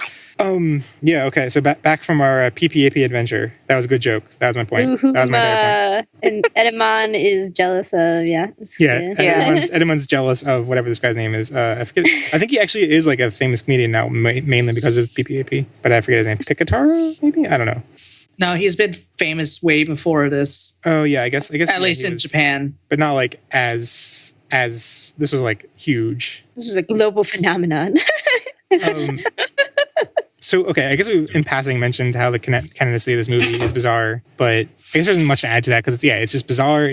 If you plot out the timeline of Adventure, it has to take place in the middle of Chapter 3 because Chapter 2 has a school festival, which happens while they're still in school, and the Japanese school year ends around July. And the Chapter 3 picks up right after the school festival that same day and then ends when they go to the digital world and it's during summer and everything. So August 1st has to be in between, in the middle of the events of Chapter 3. So like that, whatever, this movie like doesn't interface with the reboot whatsoever. So it's like, on the one hand, that's fine. On the other hand, it's like some of these like talks about like, oh, looking back at their memories to move forward and stuff. I'm like, you can consider that like ironic or like pathetic fallacy. No, that's not what I mean.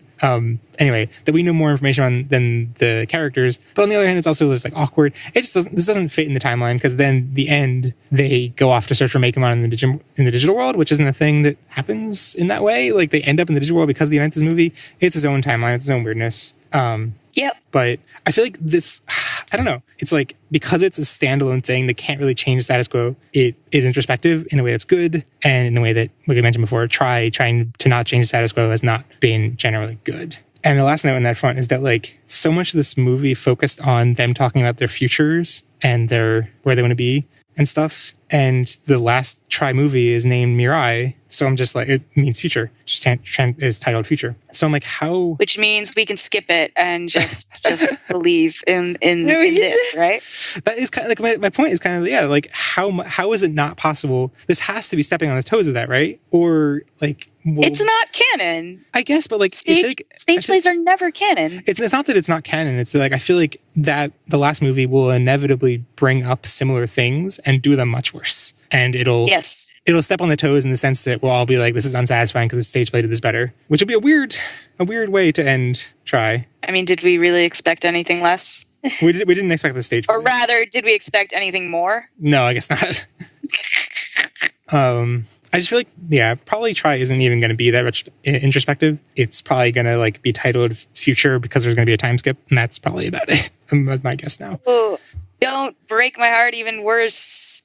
I do want my expectations even more. So now that we're in the spoiler section, we can talk about highlights from the curtain call. We can talk about. I guess we didn't talk about you mentioned you want to talk about the puppet that was a spoiler. So you're probably talking about Metal Greymon. Yes, puppet. Oh, snaps. How many people were doing it? Right, my favorite part of Metal Greymon was the 5.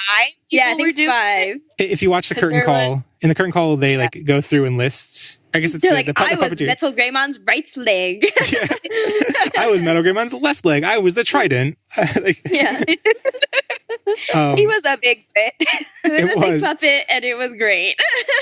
And one of the highlights. It was awesome. One of the highlights of the second DVD is that, like, in one of the behind the scenes things, you can see them like rehearsing, and you can see that there are like 2 people, like either people in the legs, people behind, like you can see all that stuff. It's kind of like fall. I didn't see that. Oh. I loved in the curtain call hearing, I guess it was Palmon's puppeteer saying that so they're all like, I was Metal Greymon's left leg, I was Metal Greymon's right leg. God, yeah. And then Palmon's puppeteer is like, I was Metal Grerumon's important bits, or like testicles, I think is what she was basically getting at. She said his sensitive bits or something. Yeah. Made a gesture to illustrate what she meant. And I was like, oh my God, are there children? I was like, wait a second. And it's funny because like they don't list any other Metal Gurumon parts. I don't think it was a much less complicated puppet. Like I don't think it really did had much motion. I think it just like moved around. So I think this is like you just get this like here were these like 5 people that were Metal Greymon's every little bit of anatomy, and the only Metal Gurumon part was the sensitive bits. His balls. Oh boy. I also really liked Yamato's actor. He like articulated that and this is something I didn't realize. I'll have a link in the show notes actually to an Answer Man column on ANN about stage plays and the popularity, and apparently they are like heavily a female audience kind of thing, which I guess like they're more for the Fujoshi market. Apparently one of the big ones in the past that like solidified the stage play anime adaptation market was Prince of Tennis, and apparently it was a very, very, very Fujoshi themed stage play. But anyway, so yeah, Yamato's actor like thanks the fact that they're like it's not just women, there are lots of men and children and foreigners, and then also foreigners. Yeah, but then also he ends his speech by being like, he says, "Don't say goodbye," because that was sweet. Also, I couldn't remember which Tri movie has that as the ending song. Boku ni Tote. I don't know. I can just look it up. Doesn't really matter. Oh, okay. And there were a couple more highlights from the DVD extra DVD 2 that people might not have seen. First of all, just like loading that in and like playing it from the beginning, it doesn't like introduce you or anything. It's just like, here is random footage of people rehearsing. And the most bizarre thing is seeing the people without their full costume and everything. Cause like, I don't want to say that they all look the same because that's super racist, but like, but that's how I feel. No, but like, I mean, the costumes they have are like designed to make them look different. You know, like everyone has different colored hair. They have really a big, elaborate hair. And like, particularly the male actors, most of them all have like a similar like hair down to their eyebrow, all like long, a little bit wavy hair. I think actually Taichi, one of the actors, I can't remember which one, actually has like hair that's a little bit longer than that and it parts. And that's like everyone else has like similar kind of hairstyle. And like once you see them like talking and stuff, you can see, oh wait, I recognize the face now. But it's just weird to see like they all look so colorful. And it's like, oh wait, this is like at first when I was watching them do stuff, I was like, is this like what's it called? Like the replacements, or what's it called when you have understudies? Understudy. Yeah, I was like, maybe it's the understudies. And I was like, no, this is just them without their full getup. This is what they really look like. It's interesting. And there's a moment they do lots of like weird behind the scenes shenanigans because the cameras are rolling for the DVD extras. But so this one's around 45 minutes in. Yamato's actor and Nimi's actor are playing around behind stage, and Yamato pretends to be Palmon and like does like a little digivolution to Togemon, and like it's really cute. But it shows that like they know not because like Togemon isn't even in the stage play at all, and so like, but he does a little like Palmon voice, like spins around and starts punching his Togemon. I was like, oh, that's really sweet. They're cute. Also, it seems like whenever they like start the production, like before they go on stage, the cast all stands around in a circle, and Taichi says Digimon Adventure, and they all put their foot in the middle and say try. It's sweet. Oh. Also, there's like a moment, I guess, where the Edamon 5 run backstage, I guess when they're coming on stage or coming off stage. And at various points, some of the other actors like follow along and they pretend to be a monkey. And they're like, it's Edamon 6 now. I didn't like that they call it the Edamon 5, where Edamon is one of the 5. Because he'd be like, Edamon 5, go do a thing. And then only 4 would leave. And I'm like, that doesn't work. Wow. Ow.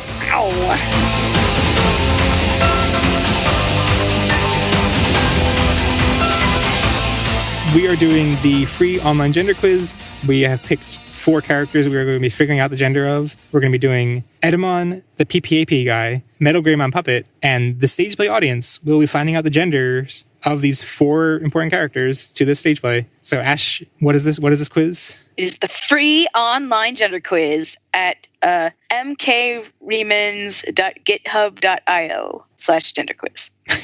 Have you ever wondered what your gender was? Fortunately, you've come to the right place. This free online gender quiz will tell you everything you need to know about your gender.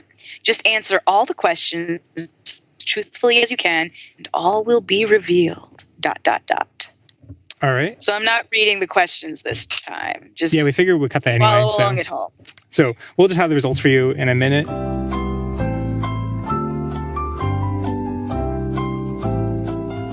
All right, so now we are back after having filled out this thorough quiz. Ashley, let's start off with you. What is Edamon's gender? Cube. Your gender is a 3-dimensional solid object bounded by 6 square faces, facets, or sides, with 3 meeting at each vertex. It is the only regular hexahedron and is one of the 5 platonic solids. It has 6 faces, 12 edges, and 8 vertices. Nice. And I have the PPAP guy. The PPAP guy is bees.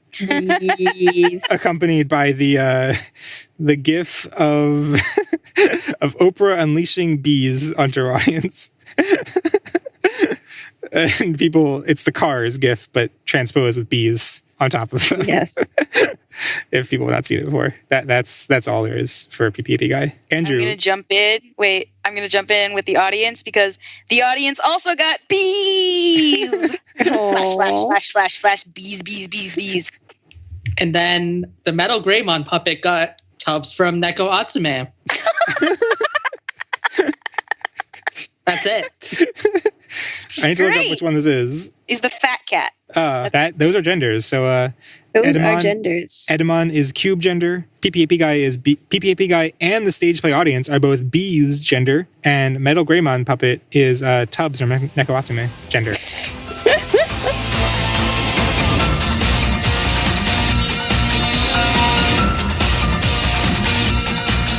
Welcome to Recommendation Articulation. This is our segment where we plug things we want to hug and we hug things we want to plug, and we just tell you things that we think you will enjoy, because if you listen to this, you might have good taste. I hope so. And we have good taste. We have the best taste. Do I? I don't know about that.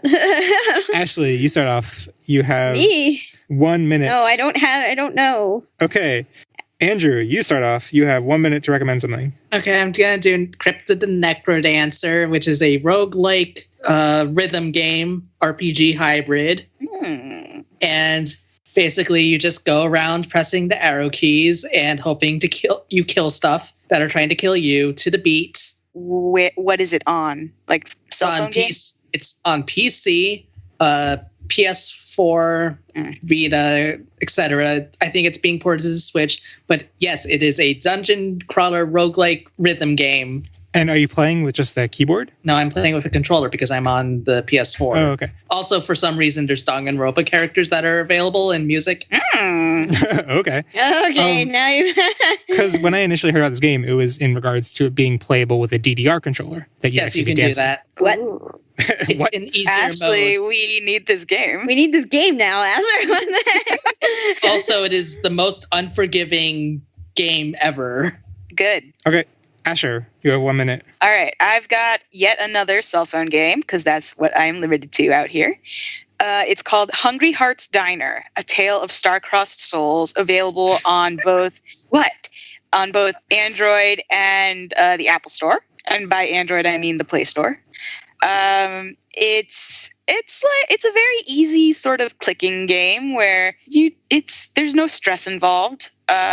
You're a little old lady who's running this diner after your husband has sort of taken ill, and you listen to, well, first and try to get better at making food, because this was your husband's diner. You're not that great a cook, but you get better. And as you get better and you make your customers happy, they start talking to you about their problems, and you help them, and it's really sweet. It's a pretty short game, but like the art is adorable, and I finished it, and I haven't had the heart to delete it off my phone. So you should play it. Okay. Ashley, I wrote in Clear Card Arc for you. I saw that. Are you comfortable with that? I'm too lazy to fight that, so okay. Sure. you have 1 minute to recommend something that I told you to recommend. Yep. So yesterday, Jeff and I watched Cardcaptor Sakura Clear Card Arc first episode, and it was disgustingly cute. And so, yeah, Asher, I still have to watch it. Yeah. God, Asher, get on it. I went to class today. What do you want from me? I don't care. Yeah, it's disgustingly cute. Still easy to follow. It's made for children. New cards. Same Sakura and Shaoran. Yep. It murdered Crunchyroll. It's that popular. So, if you gotta get in on that hype. Yep.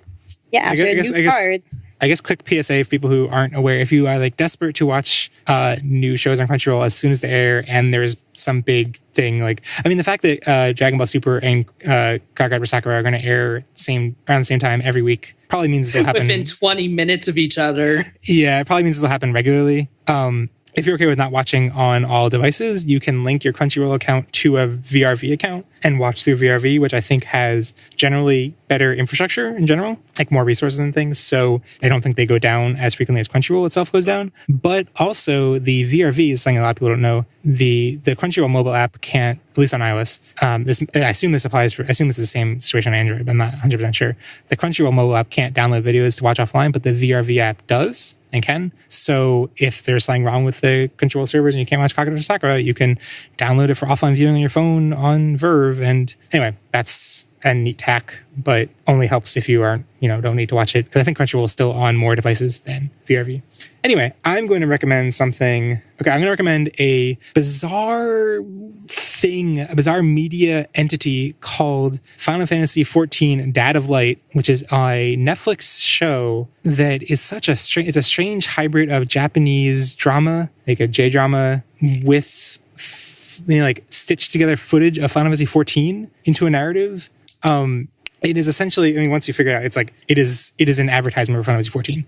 It is an advertisement for Final Fantasy XIV that takes the form of a heartfelt, touching story of a he's like an adult, a working age adult, and his father, and trying to get to know his father, who is very distant. They barely talk. Trying to get to know his father through getting him introduced into Final Fantasy XIV, and then becoming friends in the game online together without him knowing that it's him, and seeing the side of his dad and getting to know more about him in a way that he does not open up normally. And it's surprisingly heartfelt, and also the humor is the most bizarre thing at moments, where the humor just comes from the fact that it is events are happening in an in-game MMO engine. It is bizarre, and it's great. It's not I think it starts off being amazing and eventually dips a little bit. It's not 100% firing all cylinders until the end, but it's still pretty good. And it's only 7 episodes. There's an 8th episode on Netflix. Don't watch it. It's very boring. It's half recap, half an original story. It's just MMO footage. It's not very good. Okay.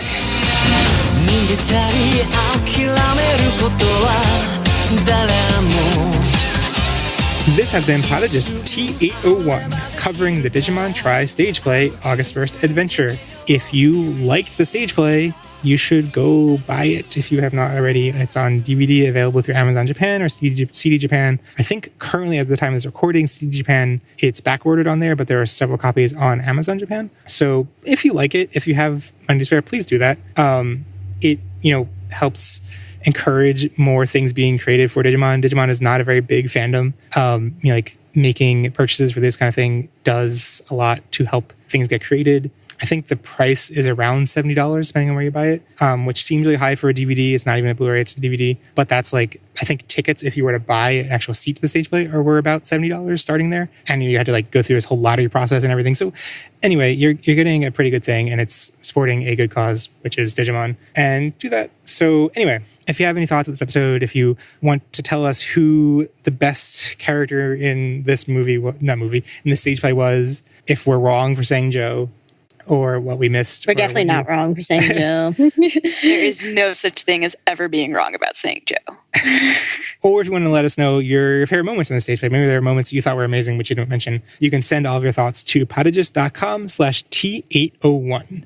You can also send your thoughts to us on Twitter, Tumblr, or Facebook, where we are Podagist, and you can email them to podagist@gmail.com. You can reply to our With the Will thread or our Digimon subreddit thread. Or you can lock yourself in a pocket dimension where you are always sending us feedback, because then we will totally get it. Special thanks to Extra Animon for our Season 5 Agumon logo, and to our prodigious Patreon supporters who help make everything we do possible. Special thanks go out to our current champion Patramon, Diab Jomon, the infamous Tokujo on Twitter, Joe Keto, Kailunamon, Sam Kuwagamon, who's also on the Moncast, and our ultimate Patramon, Andy Lusamon, who is at Tamer Theory on Twitter and is making a cool Digimon comic at tamertheory.com.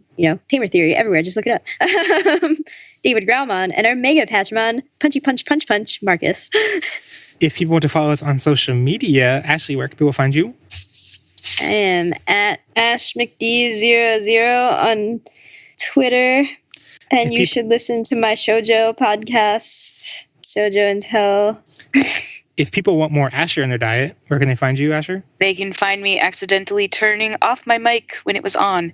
I'm Asher Dashery at Tumblr. If you want to see a lot of Final Fantasy 15 art. You can listen to our episodes about Maid Sama now. Yeah, I'm also on Shoujo and Tell. That's right. Yeah. Looks like you Shoujo and Told. Yeah. Okay. Yes. You should actually, Ashley, you should print stickers that say Shoujo and Told and send it to your past guests. Okay. I Shoujo and Told. No. If people need a little bit of Andrew in their life, where can they find you? Oh, you can't have it. There's no love here. There's no love. Is this a reference No, maybe. You're not asking me where you can find me. You're just asking me nothing. He's at Drew Softman at Twitter or something. I was going to wait until there's okay. And I am definitely Jeff on Twitter, and Podigus is Podigus everywhere that you look it up. Share the podcast with the 5 puppeteers handling your important bits. And don't share the podcast with, quote, friends, unquote, who would turn up to camp without a single article of camping equipment. They're not your friends. Bye. Bye. And remember, never stop digivolving.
What is this, T801? Yeah. It took me a while to realize what that meant. Well, we went from T1, 2, 3, 4, 5, and we jumped to 801. It's our 801st episode special. Right. I just said episode. So, it's August 1st, 801.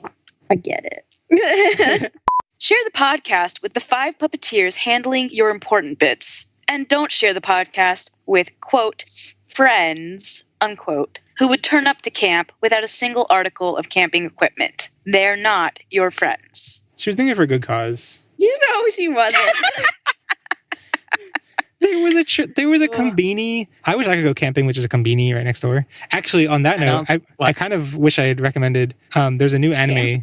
There's a new anime airing this season called Laid Back. Is it Eurocamp? Yeah, Eurocamp. That I accidentally watched, getting if it was a different anime, and I was like, "Why is this so highly praised?" Which normally is a bad thing, but I ended up after 5 minutes being like, "I'm totally sold on this anime," which is just about What did you mix it up with? I got confused with a place further than the universe or whatever. You mean farther? No, I wish it were farther. Hot topic on the Jeff Twitter feed. But that's what I should have made a share bit. What? I should have made Hot Topic people share bit. But yeah, Eurocamp / Laid Back Camp is just about chill girls. There's only the first episode is about the main one girl. And the other one. And the other ones are a little bit camping equipment. I guess so. But I never had any interest in camping until watching this, and I was like, oh, you can just be chill and sitting reading a book with a campfire. It's not fun. It's not fun. It's not worth it, Jeff. It's always more fun when anime does it. Exactly. Yes. That's why you can't trust anime. Yeah, Anime's real life. Don't lie to me.